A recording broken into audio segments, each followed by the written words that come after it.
It's been quite a while, a couple of months since we've had our last episode here, but we are finally back here with the Joe's No Sports Shows today, kicking it off with our NFL offseason episode. Giacomo Impriali, joined here by Matt Freeman, Dominic Urbafina, and Richie Zangara.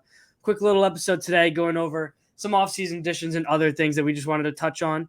But we're going to kick it off again with some key notable additions to some contenders. So some teams that are either Super Bowl contenders, fringe playoff contenders, and what they did really well in the offseason that can catapult them to that next level. We're going to go ahead and let Matt kick it off.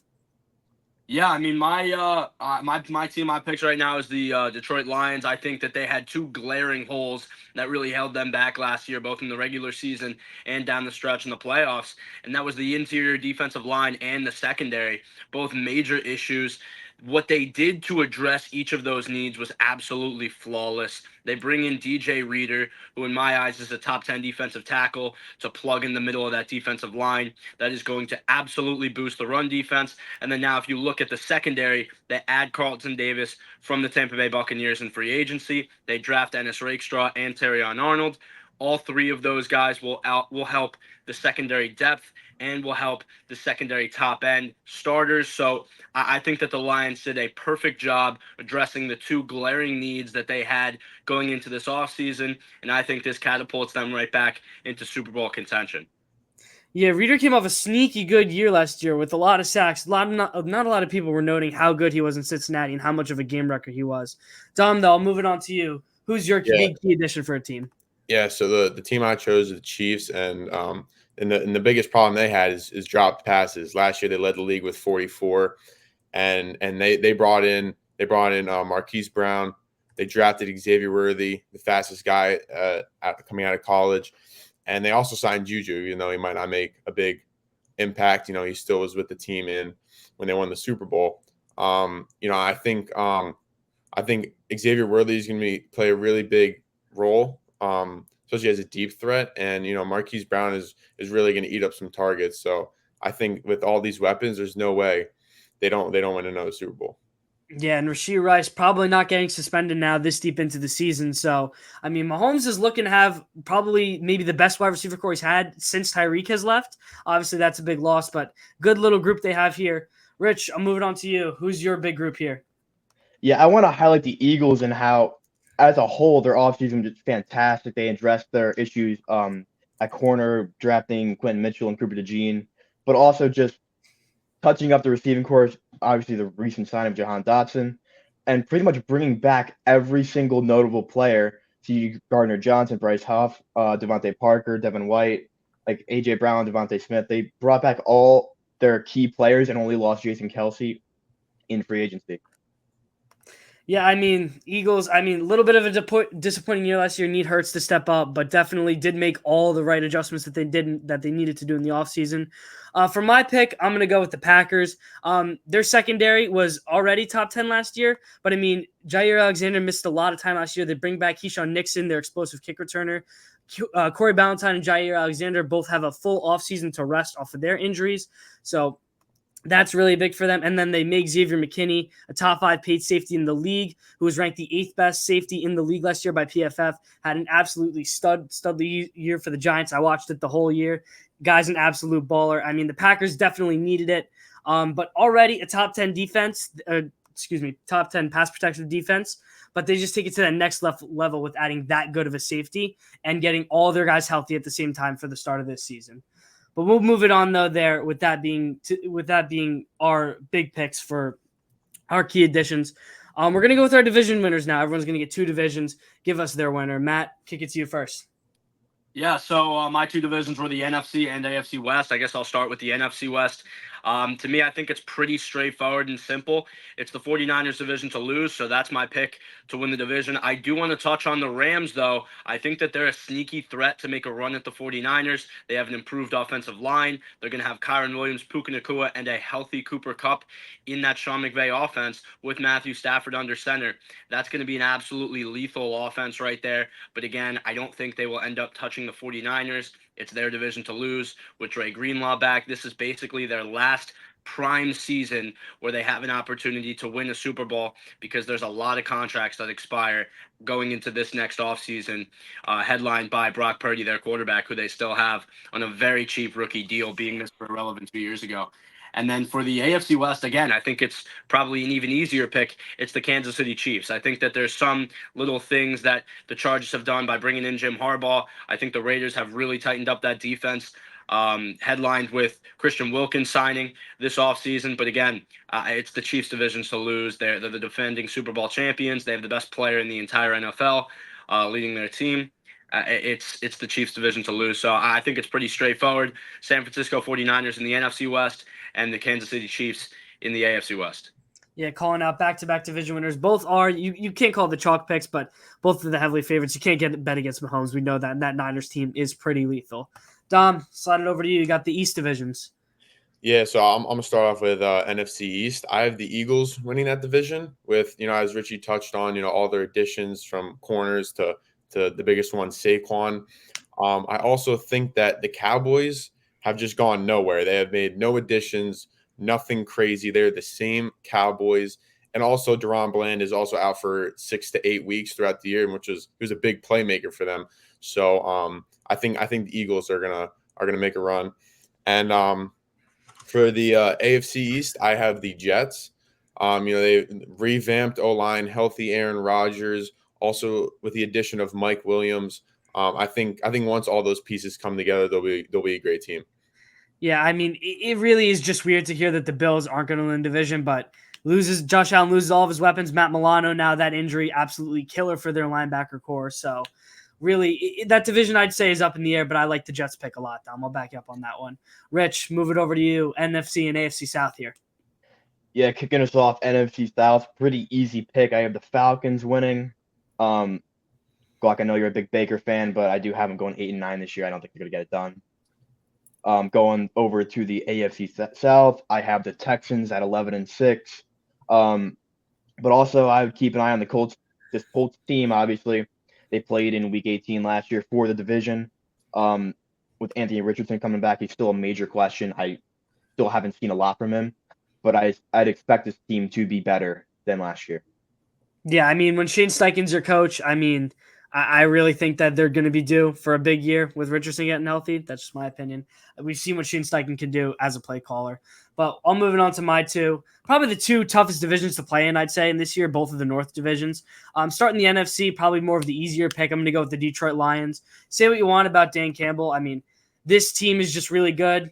They barely lost in the NFC Championship game to the Niners. But this team is just good. They really did what they needed to do in the offseason, bringing in Kevin Zeitler to bolster that O-line that really wasn't good, along with other veterans. Jameer Gibbs and Montgomery can be even better this year, running behind an even better line. Amon-Ra played last year with a torn meniscus. We learned that in receiver. I mean, how much better can he even get when he's a fully healthy receiver for the whole season? So this line team is going to be good. Now, I do think the Packers will end up being the first NFC wildcard. They're going to be a very good team, a lot better than people think. I think that they could eclipse double-digit wins. Jordan Love looked like an absolute stud the second half of last year. So they're a sneaky pick. Wouldn't be surprised if they even edge out the Lions for the division. Moving on to the North, though, probably I'd say the toughest division to predict, and call it bias, call it you what you want, but I got the facts for it. I'll take the Cincinnati Bengals. I still think Joe Burrow is the third best quarterback in the league. I mean, and the stats back it up. He was in the Super Bowl just 2 years ago. He's ranked third on PFF. Didn't really lose a lot on offense. I mean, you could say you lose Joe Mixon, but Chase Brown could be just as explosive. I mean, I get he's young and a raw prospect, but you really don't lose as much. He himself is healthy, and Jamar's healthy, and I really cannot trust Lamar again to do what he did last year. I got to see it to believe it. Yeah, he was great last year. I'll recognize it. I think the Ravens are the first wild card in the AFC. I'll give him that, but I really am I'm gonna trust Joe Burrow a little bit. I've seen the flashes, and I'm just gonna ride it with the Bengals. I think it's a very close tight though. Ravens in a close second. Now, moving out of our divisions, we have to get these down for the year. We want to see who's right when we come back at the end of the year. Some abysmal picks like Trevor Lawrence, MVP, just a couple years ago by myself. But our war predictions for this year, going to quickly go around the horn just that way we have them down. We're going to start off here with Coach of the Year, Matt. I'll go to you first. Yeah, for coach of the year, I think it's really a tough one. I think it's D'Amico Ryans' time to win coach of the year. He had a great chance last year. Obviously, Stefanski took it. I think D'Amico Ryans is going to lead the Texans to an 11-12 win season. They're going to wrap up the division again. They're going to look like one of the best teams in football all in all. The defense will be much improved, which is more of D'Amico Ryans' strong suit, him being more of a defensive head coach with Bobby Slowick as the offensive coordinator taking most of the offensive play calling duties. So yeah, I mean, I think D'Amico Ryans is really going to get the credit that he deserves for last year and this year, and he'll take home coach of the year. Dom. Yeah, I actually have Raheem Morris. That I mean, I think Falcons are gonna have a crazy year. They just got Justin Simmons and Judon, so I think their defense is nuts, and their offense, as we already know, has a lot of potential. If they fulfill that potential, then I think they are a contender for sure. But I will have to see. Rich. Yep. D'Amico Ryan's coach of the year. Matt pretty much said all I had.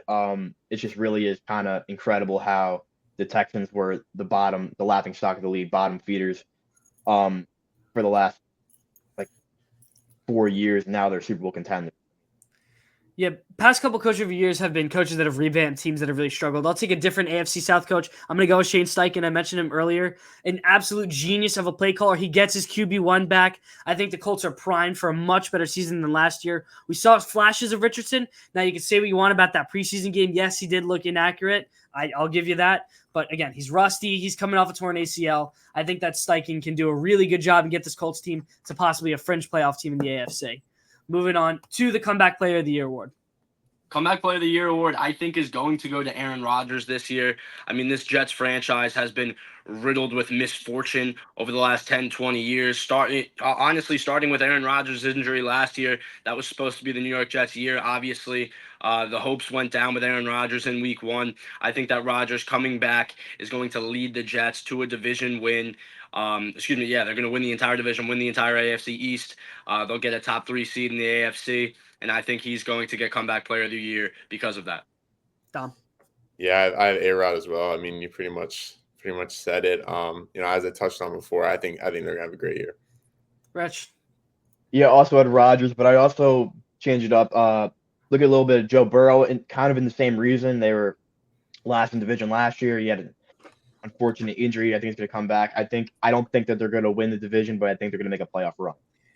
Yeah, I mean, my guy's Joe Burrow, too. I mean, in 21 and 22, his past 2 fully healthy seasons, 100-plus passer rating, leading top 5 offenses. I mean, the numbers don't lie. The guy, when he's healthy and when he's in his groove, is an absolute stud. I still think he's the 3rd best quarterback. And the Bengals are, like I mentioned before, I think they're going to win the AFC North, which is a very tough division to come out of because you have 4 very good defenses in that division, all tough games, and you play each team twice. That's a really tough division to win. I think Joe Burrow can get that done. Moving on here to our rookies here. Start with the Defensive Rookie of the Year. Yeah, Defensive Rookie of the Year for me, I think, is going to be Nate Wiggins. He was my number 1 cornerback prospect coming out of the draft last year. He slides into a very important spot right now for the Ravens secondary, looking a little bit shaky after last year. Marlon Humphrey's getting up there in age, and I think Nate Wiggins will slide in beautifully and completely take that Ravens secondary to the next level. I think it's a pretty out there pick. I know a lot of guys are going with the edge rushers, but I think Nate Wiggins is going to make enough of a difference in that Baltimore secondary to win the award. Tom. Yeah, I actually have Dallas Turner. The Vikings got rid of Danielle Hunter, so same thing as Nate Wiggins. He's coming into a big role, and I think if he does well, then he could for sure get it. Rich. I also have Dallas Turner. Again, what Dom said, he's coming into a big role. If he can succeed, I think he has it pretty easily. Yeah, I mean, kind of a similar reason on a rusher. I'm going to go with Latu. I mean, he's coming into an even bigger role. You could say Vikings have a couple guys left on that line. Colts really don't have a defensive line presence. He's one of the most raw prospects coming out of the draft at UCLA. He was a monster over there. I just think that he can be that game-wrecking type of force. Not that Dallas Turner can't. I just think Latu is going to have that edge because he's also going to be on the better team because I think the Colts are going to be a very force to reckon with. Moving on to the other side of the ball, Offensive Rookie of the Year here. Yeah, I mean, I think it's hard to go away from the quarterbacks, but I'm going to sway over to Marvin Harrison Jr. I think he's the best wide receiver prospect that I've seen in my life, in my 18 years. He slides into a perfect situation. Kyler Murray loves to lean on his wide receiver ones. I mean, that's going to be an explosive offense led by Kyler Murray. Jonathan Gannon has tailored basically everything in training camp around Kyler Murray throwing to Marvin Harrison Jr. and Trey McBride. I could see Marvin Harrison Jr. going for over 1,200 yards, over 8 or 9 touchdowns, and I think that easily brings him the Offensive Rookie of the Year award. I feel like we're going to hear a lot of similar answers here. Dom, you can go ahead. Yeah, I actually have Caleb Williams. I think the offense that he's in, it's pretty hard to fail. The weapons that he has, a top 7 receiver, and plus Keenan Allen, who had a fantastic year last year.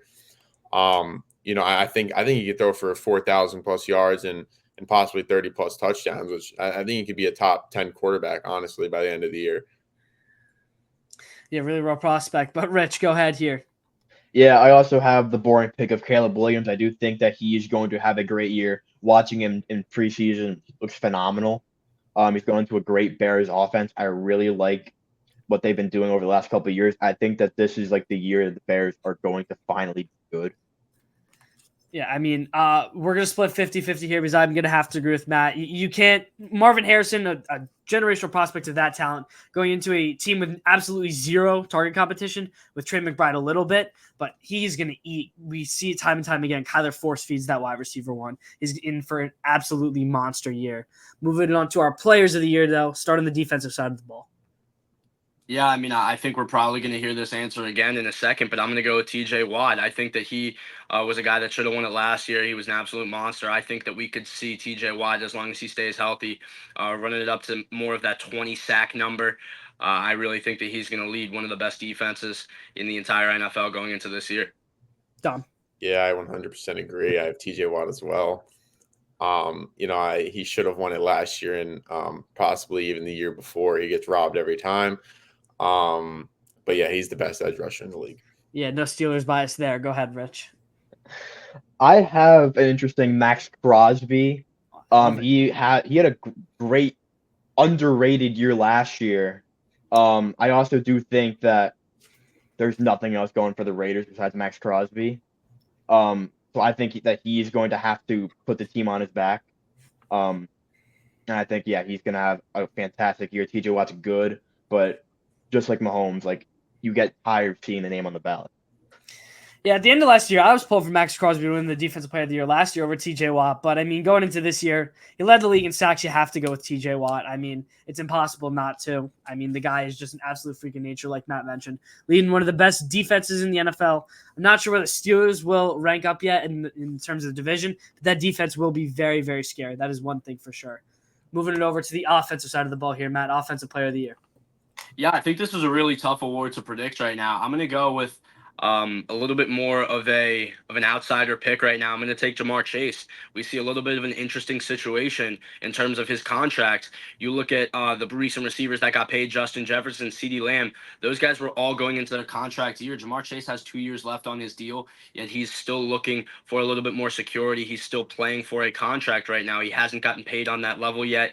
So again, I think that we're going to see a very motivated Jamar Chase coming back with Joe Burrow. Tyler Boyd is gone. That's going to only increase Jamar Chase's target share. And I think that Jamar Chase probably is in one of the best situations in the NFL as a wide receiver. He's got a lot to prove with Burrow coming back, like I said before. And I think he's a really good guy who has an outside chance to win Offensive Player of the Year. Dom. Yeah, I'm going to make the boring pick here. I'm going to go with CeeDee. I feel like, last year he was second, if not the best wide receiver in the NFL, and Dak just absolutely feeds him. So if they stay doing that, then I think he could easily win it. Rich. Yeah, I'm gonna go with Tyreek Hill. Obviously he had a monster year last year. McCaffrey kind of won it, which he should have. But I think that this is Hill's year just to kind of get that title. Yeah, I mean, I have to agree with Dom and take the boring pick. There's a reason he got paid so much money. I mean, the guy was an absolute unit last year. First in catches, second in yards, in total yards. I mean, the guy is him for a reason. And the Cowboys have absolutely no one else to throw the ball to. So Dak is just going to force feed him. Dak also in his contract year. So he's going to want to air that thing out as much as he can in Dallas. And last but not least, the most important award, the MVP here, Matt. Yeah, and I apologize if this is too boring, but I'm going with the best player in the NFL. I'm going with Patrick Mahomes. It's been a couple years since he brought it home. I think he's due to win it. Adding Xavier Worthy, adding Hollywood Brown, Rashee Rice, getting a year to develop, Travis Kelce hopefully being healthy with an elite offensive line. You really can't ask for a better situation for Patrick Mahomes to be in right now. I think that Andy Reid is going to utilize the speed of Hollywood Brown and Xavier Worthy to open this offense up as much as it was when Tyreek Hill was in Kansas City. He has that level of speed. Both of those guys have that level of speed. I think that it's going to be an unbelievable offense for the Chiefs this year, and I have Mahomes as my front runner for MVP. Dom. Yeah, yeah, this is a really boring show. I'm gonna go with Mahomes as well. You know, he's just the best in the league, and with even better weapons, like it's hard to not. You know. Rich. Jordan Love MVP season loading. We saw in the last 6 weeks last year, incredible. I mean, 2023, 4,000 yards, 32 touchdowns, 11 interceptions, 96 passer rating, and they only got better this offseason. I think that Love, a year later in his career, is going to make a even bigger jump than he did last year. I think he will win the MVP this year. Rich kind of stealing my thunder. I think Mahomes somehow will win it, but I think Jordan Love will 100% be the one deserving of the award by the end of the season. Statistically, the best quarterback in the second half of the season last year. He put the whole league on display. He not only turned his season around, he turned the Packers season around, turning them into a force to be reckoned with in the North. Once again, you get him for a full year. He's more comfortable in that Green Bay system, and he will just be ready to eat. And with that being said, though, without any further questions, that's going to do it here for our preseason episode. Stay tuned for more NFL and fantasy content. Going to be pumping it out week after week. Quicker episodes this year, trying to get more information out as best as we can. But thank you guys so much for watching, and we will see you guys next week.